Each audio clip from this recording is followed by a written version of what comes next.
2464 pod, Fazekas and Ramey, taping on Friday morning, February 21st. Nevada coming off an 8-point loss at Colorado State and hosting Boise State tomorrow afternoon, coming down the stretch in the Mountain West. The loss broke the 4-game win streak, Nick. It dropped them back below 500 in the conference. They're 7-8 now in the Mountain West. 5 games to go. I guess it's probably best if Nevada doesn't think we know exactly what we are, but I am now starting to feel like we know exactly who they are. Tell me why I'm wrong. Oh, I'll tell you why you're wrong. Oh boy, that could be a tough. That could be a tough ask. Okay, But well, tell me whatever, but no, yeah, I I don't want to be understand. right, you know? Yeah, I understand. I get what you're saying, but yeah, this team has just really struggled to get out of that danger zone, like we had talked about a little bit on the broadcast. They just Yeah. have struggled to find ways to dig out of holes, and you don't want to call anyone like a front runner, and I don't think that's the word. I just don't know if there's lack of a better term, but it's like this team plays well when they have leads and they can kind of like sit on leads and everything like that. But it's like anytime it feels like the game starts to go south and it starts to get to like that 6, 8 points, and it's like we gotta have to figure this out. We got to get the train back on the tracks. It just never happens, especially on the road. It's a little bit more magnified. So I mean, it's still 5 games, but yeah, it's kind of hard to probably, I guess, technically right the ship or change the direction of the ship at this point since you've already played, what is it, 25 games and there's only 5 left. The positive, obviously, very clearly, from the Colorado State game was Tyler Rawlison. 39 minutes, first career start, 8 of 16, 20. I'm not looking at the box score, 21 points, career high, I think. Things like that. And, a lot of us had seen glimpses of that last year. And this year, he had not quite had that. He just hadn't had that much kind of freedom in the rotation because the team is deep.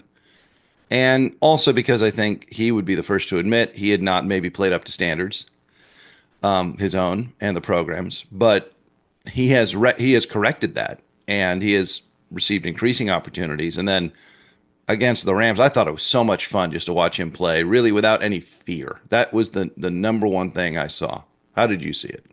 Yeah, I mean, you like you said, I think the key word is freedom, lack of fear, lack of just confidence. I mean, he looked really confident out there, looked like he was in the flow, looked like he had a good rhythm.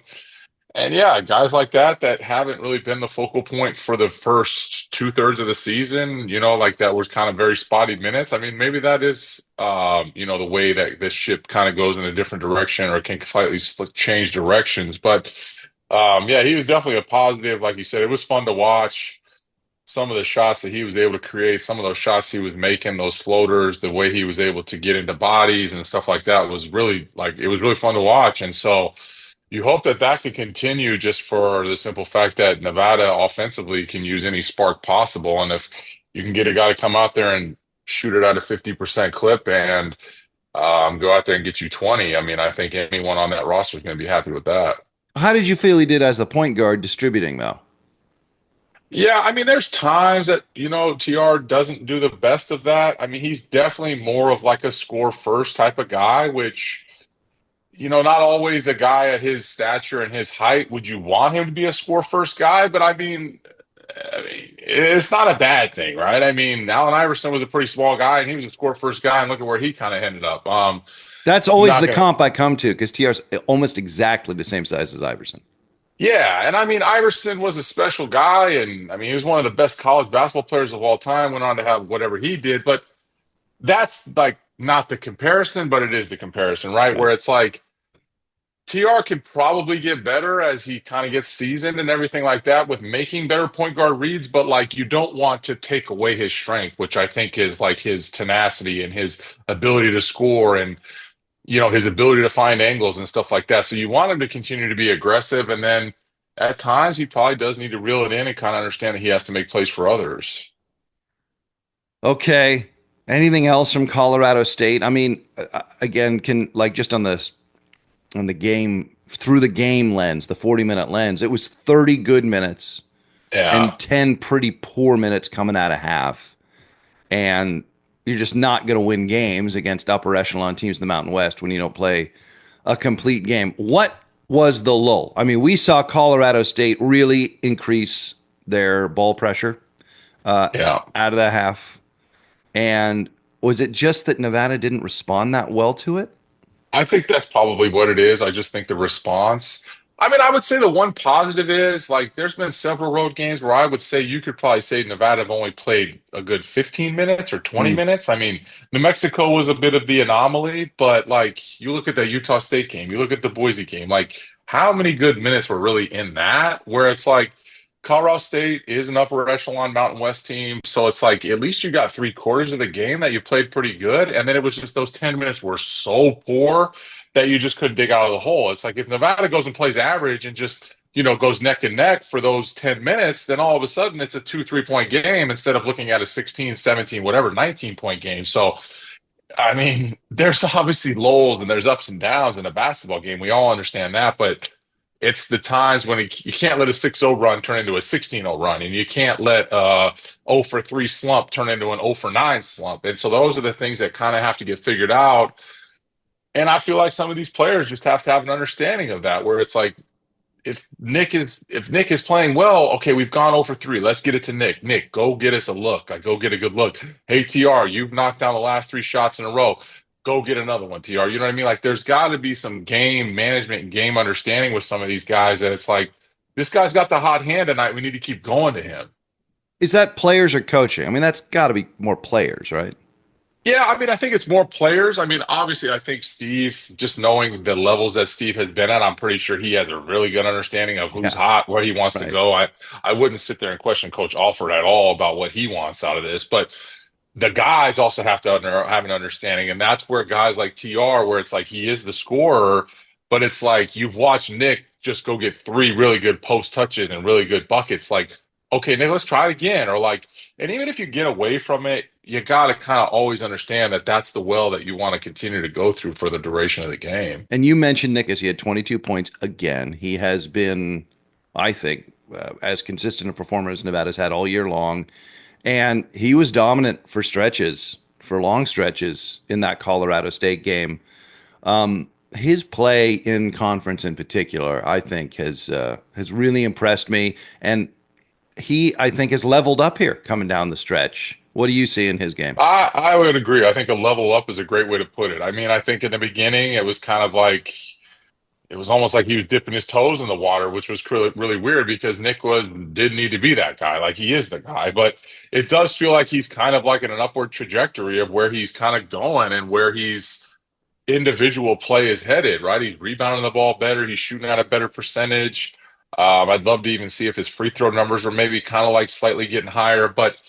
Yeah, he's a guy that like he can stop 6-0 runs and 8-0 runs, and you can get him and he gets fouled and he makes free throws. So it's like as much as you would love to like stop a run with maybe a big shot, like going to the free throw line and getting free points is also another way to stop runs. So I definitely do like the way Nick is headed, and it's encouraging to watch kind of where he can maybe get to by the end of the year and come Mountain West tournament time. All right. We don't want to be unnecessarily negative, and we don't want to be unrealistically positive. So I'm going to float this idea. It's just a theory. You don't have to agree with it. But let's just say, for the sake of optimism, that Nevada remains a pretty talented roster that has not quite found their true identity or ceiling. And even still, they are talented enough to shake up the tournament in March, provided they are playing well headed into that conference tournament. Is that a reasonable kind of hope for fans of the Silver and Blue? 1,000%. I don't think that's an unreasonable hope at all. I think that's definitely something that everyone should be, crossing their fingers about. That it's like Well, that's I'm the going to cool interrupt. thing. I'm going to interrupt you though. They're 7-8. Am I being naive? Are they really just not that good? I don't mean to be like that negative, but like Yeah, but I like feel like they have the basketball ability to be better than 7-8. I totally agree. But So what I was going to say is that there's kind of three different seasons in college basketball, right? You have the out of conference, you got the conference, and then you have March. So they played pretty well in out of conference. In the conference, they didn't play quite as well. So now what can happen, which is really the cool and the like luxury of college basketball, where you're saying is like a 7-8 team, you look at them on paper, you look at their overall record, you probably are thinking like, yeah, this team's just not very good.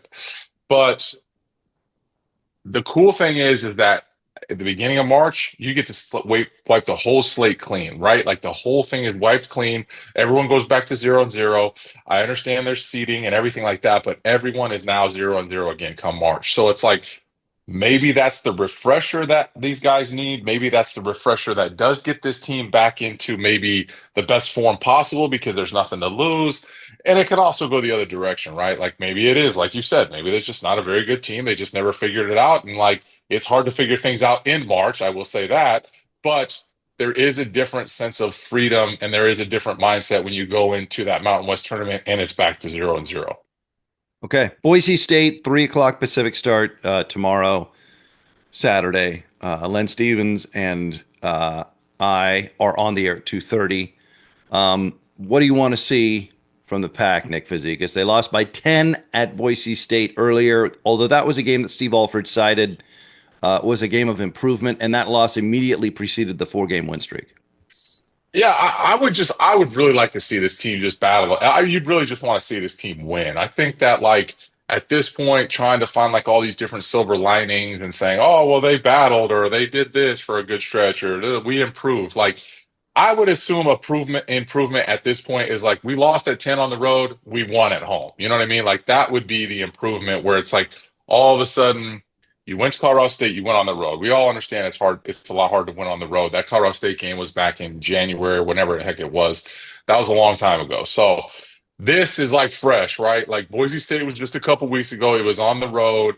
You got on a 4-game win streak. Coach Alford thought that that was an improvement. Well, now let's see how much improvement actually happened because now you get to go back at home against a team and a game that you played about as poorly as you could in the first half to where it's like, let's see if there has been improvement over these last couple weeks. Nick, you look tan. I'm jealous. Spending too much time indoors this winter, and I know you got to get out under the sun, so we'll break you off. Yeah, I am headed to do some more golf. It's about as good a weather as you can. So everyone in Reno, everyone listening that's sitting under that snow, we are not snowing here in Scottsdale, Arizona. It is about to be 80 degrees today, so I have to go and get my vitamin D. Go get it. All right. Peace, Fazekas. I'm Ramey, 2464. Peace.